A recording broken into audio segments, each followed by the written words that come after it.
Bapak, saudara-saudaraku rahimakumullah. Pagi-pagi ini, sholat subuh ini, kita bersyukur kehadirat Allah Subhanahu wa Ta'ala, karena sejak tadi malam melewati malam yang panjang, kita semua masih diberikan napas. Ilmu yang engkau dapati, untuk apa engkau gunakan? Wa an malihi min aina iktasaba wa fima anfaq. Hartamu dari mana kau dapati, untuk apa engkau belanjakan? Menjadi bekal dalam perjalanan kehidupan umat manusia, bukan cuma umat Islam, semua umat. Karena kalau kita bicara Islam itu bukan hanya kepada orang Islam. Alhamdulillahillazi arsala Rasulillah rahmatan lil alamin. Nabi Muhammad itu diutus bagi seluruh umat manusia. Selagi dia masih bernapas, selagi dia masih ada umur, selagi dia disebut manusia, entah dia sudah bersyahadat pengikut Nabi Muhammad atau belum, bahwa Islam itu bukan untuk orang Islam saja. Ini keliru. Sehingga jangan kaget kalau ada orang dari kafir masuk Islam. Nah, itu tandanya. Itu tandanya bahwa Islam itu bukan sekadar agama. Ini yang keliru. Sehingga ada orang di benua Amerika, di benua Eropa, benua Afrika, benua Asia, Australia, yang punya kemampuan intelijensi di atas rata-rata, kemudian mereka masuk Islam tanpa harus ibu bapak meyakinkan. Bersyukur kita walaupun hidup sederhana saja. Kenapa Indonesia ini diberkahi oleh Allah? Bukan karena kayanya Indonesia. Yang saya tanyakan, kenapa Indonesia ini diberkahi oleh Allah? Berarti kaya kan? 3 negara kaya di dunia: Luxembourg, Singapura, and Qatar. Qatar, Luxembourg, Singapura. Negara kaya di dunia. Kaya bukan karena sumber daya alamnya, kaya karena kemampuan intelijensi manusianya. Indonesia ini negara satu-satunya terkaya di dunia karena sumber daya alam. Sumber daya alamnya. Kenapa diberkahi oleh Allah? Negara ini diberkahi oleh Allah karena mayoritas penduduknya beragama Islam, mayoritas beragama Islam. Andai di Bali minoritas kaum mukmin, biasa negara itu terpuruk. Contohnya yang di Kamboja kemarin, kelompok minoritas yang diusir-usir sampai lari ke Aceh, lari ke India, lari ke Malaysia, suku Rohingya. Itu minoritas. Di mana ada kelompok umat Nabi yang minoritas, pasti diserang oleh mayoriti. Kelompok mayoritas akan menindas. Nah, kita bersyukur di Indonesia ini mayoritas kita beragama Islam. Lalu kita evaluasi kembali. Saya kan tadi malam jam 1 baru tidur. Kita banyak ngobrol di rumahnya Pak Parno bersama Pak Agus, Pak Budi, sambil kita di depan api mengingatkan memori kita kembali untuk melihat, kok negara ini jadi begini ya Ustaz? Bahkan ada isu yang saya dengar, di seluruh Indonesia ini akan ada demo. Percuma. Kalau saya mengevaluasi kembali, waktu Jokowi 6 tahun sebelum dia mau lengser, ini kan nanti Oktober dia diganti oleh Prabowo. Tapi 6 tahun yang lalu, jangan bikin demo, karena sengaja dibuat demo, dibikin keributan di pusat Jakarta, bahkan di daerah-daerah. Justru dari situ kekuatan publik mendukung rezim yang sekarang ini berkuasa. Nggak usah bikin demo, percuma, sudah terlambat. Tunggu saja dia turun. Innallaha ma'a sabirin. Ya ayyuhalladzina amanus ta'inu bis sabri washolati innallaha ma'a sabirin. Minta pertolongan kepada Allah dengan sabar dan solat. Nah, setiap habis solat, kajian ilmu pengetahuan, kajian tentang tematis Quran dan hadis disampaikan. Nggak perlu demo, nggak perlu dulu introspeksi dulu. Ada waktu Nabi menyerang dan sahabat, ada waktu Nabi dan sahabat berdiam, bukan mundur pasang kuda-kuda, mengevaluasi sekaligus bahkan introspeksi diri. Jadi kesalahan terpuruknya bangsa ini bukan kesalahan Jokowi saja. Umat Islam ini sedang diuji oleh Allah. Umat Islam sedang diuji oleh Allah. Padahal kalau dilihat secara logika, hanya satu keluarga dampaknya begitu luas. Kekuatan dalam satu lembaga negara demokrasi, demos and krator. Tahu dulu, demos adalah rakyat, krator itu adalah pemerintahan. Teokrator, teos adalah Tuhan, krator itu pemerintahan Tuhan, pemerintahan kekal. Theos and krator, demos and krator. Politikus paham gak itu? Susahnya kita di Indonesia ini, Allahu Akbar. Bukan menolong agama Allah. Quran yang saya baca tadi adalah petunjuk, dorongan, dan motivasi bagi kita semua. Itu ayat yang tidak asing lagi. Anak TPA pun tahu itu. Surat Muhammad ayat yang ke-7. Ya ayyuhalladzina amanu in tansurullah yansurkum wa yusabbit aqdamakum. Wahai orang-orang beriman, barang siapa menolong agama Allah, maka Allah menolongmu dan meneguhkan kedudukanmu. Rapuh kita ini, bukan teguh. Ibarat rumah kita ini sudah miring begini. Ya, untuk mendongkrak. Di kampung-kampung begini tuh kalau kita lihat pemandangan, ada rumah, ada gubuk yang mau roboh, kalau tidak di aspak dengan balok atau apa, tiang, bisa jadi rumah itu atau gubuk itu roboh. Begitulah kondisi Islam di Indonesia sekarang. Satu keluarga menundukkan 200, berapa jumlah penduduk Indonesia?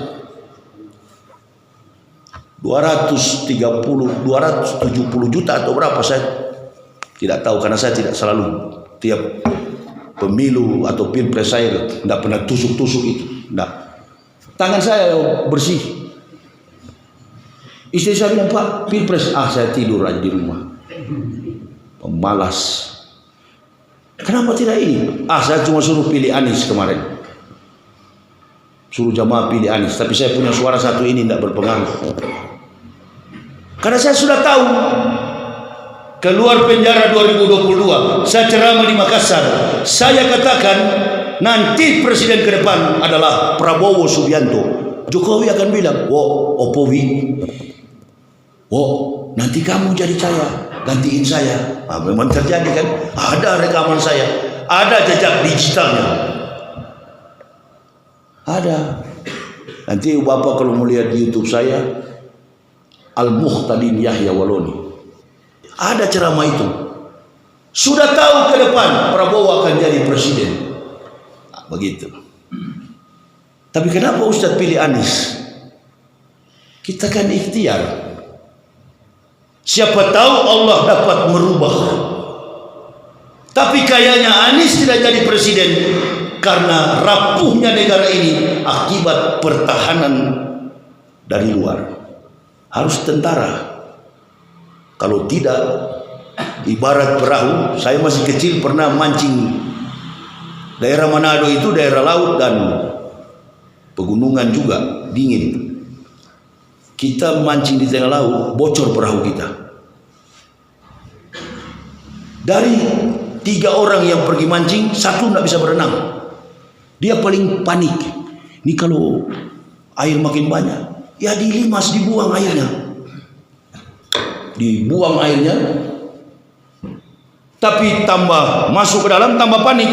Saya nggak panik, kan saya bisa berenang. Lama-kelamaan airnya makin banyak dalam perahu. Inilah kondisi kita. Sedikit waktu lagi Indonesia ini akan dikuasai. 9 cacing yang ada di negara kita ini, orang bilang 9 naga, saya bilang 9 cacing. Cacing itu penyakit kalau dia masuk dalam tubuh manusia. 10 tahun lamanya rezim ini berkuasa, tidak ada yang mampu mengalahkan satu keluarga, termasuk Jawa Tengah ini. Introspeksi diri kita, begitu, berkumpul di masjid, punya bekal bagi pegangan jamaah. Oh, begini jadinya kondisi negara kita. Memang begini. Siapapun ustadz yang dihadirkan di masjid, tapi kalau tidak punya konsep politik, tidak usah jadi ustadz. Apalagi kalau cuma singgung-singgung. Bilang aja nama Jokowi dan keluarganya, tidak usah singgung-singgung. Kadang-kala ada jamaah yang paham, ada jamaah yang mengantuk, nggak ngerti, apalagi di kampung. Kita tunduk semua. Kita nggak apa-apa masyarakat. Yang paling riskan sekali adalah ketua-ketua partai politik.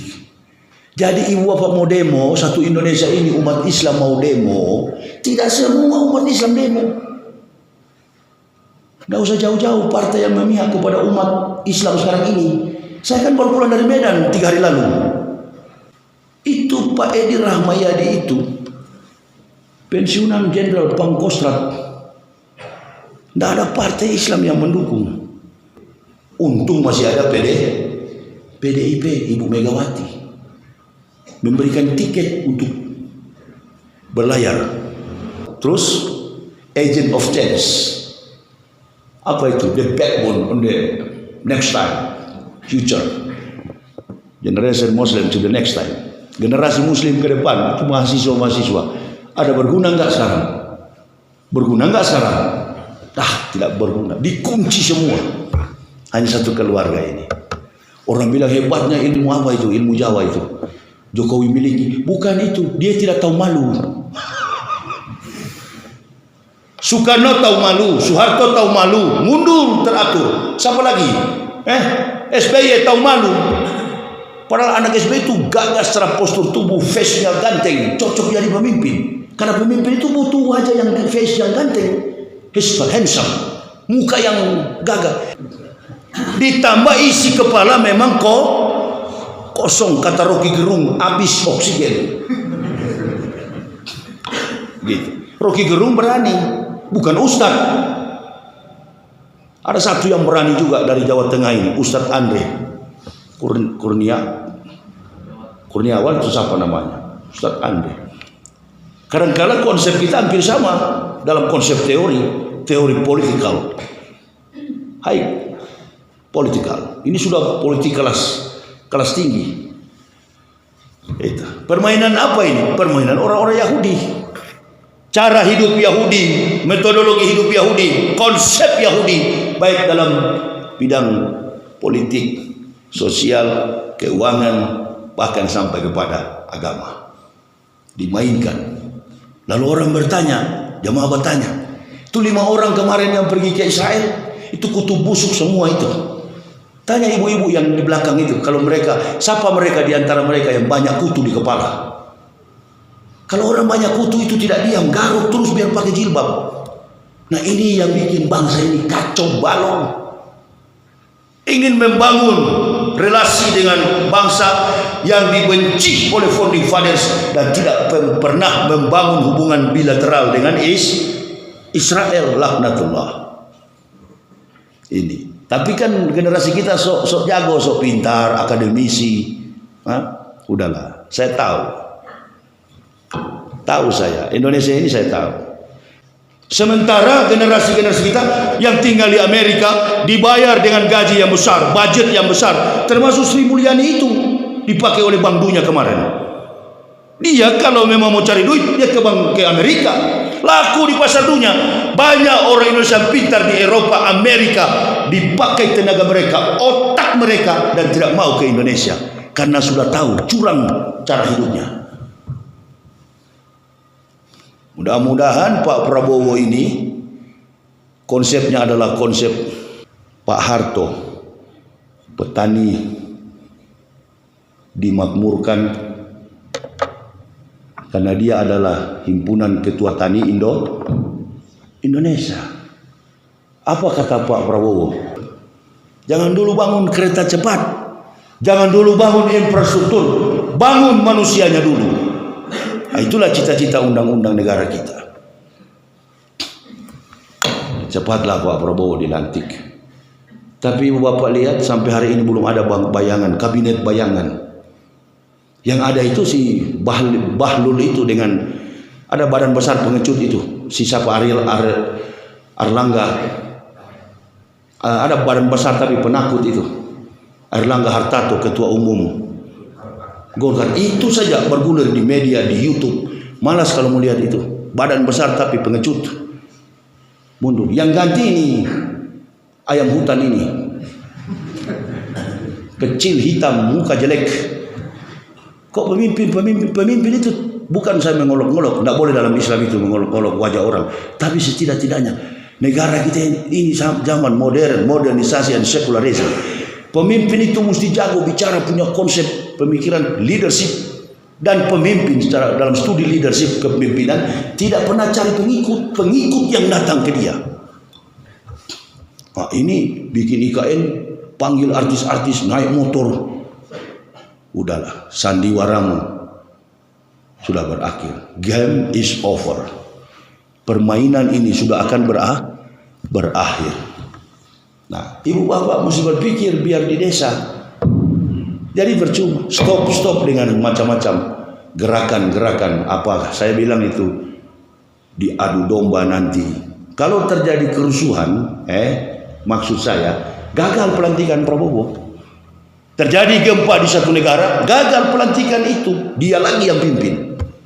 Ini orang tidak bisa tidur, tinggal pikir, pernah minta tiga periode. Megawati tolak, dan itu serasa sakit hati yang luar biasa. Nah, menggunakan tangan orang lain untuk mengacaukan sistem. Apabila konstitusi melarang dia untuk maju, konstitusi dihajar. Konstitusi digiling sampai rata baru dia bisa maju. Aturan-aturan daerah, aturan pemerintahan pusat, kabupaten, kota diselesaikan dan kita tidak sadar. Makanya ribut kemarin protes ketua buruh siapa ketua buruh ini? Adil siapa? Ribut dengan anggota DPR mengenai Omnibus Law. Hati-hati ibu bapak, jangan ada kerusuhan ke depan. Gempa yang besar di Selat Sunda. Ini mesti hati-hati. Jangan-jangan kita sementara berkendaraan di tengah kebun terjadi itu. Karena Allah murka. Gitu. Allah murka dengan keadaan bangsa ini. Pemimpin wa kadzalika ja'alna fi kulli qaryatin akbira mujrimiha liyamkuru fiha. Kata Allah Subhanahu wa taala, dan kami mengutus, kami menjadikan, kadzalika ja'alna, kami menjadikan, ja'alna, pemimpin-pemimpin besar, pendusta, pembohong, penipu yang akan menipu satu negeri. Mujrimnya liyamkuru fiha. Mereka adalah penipu dan pembohong. Ini terjadi.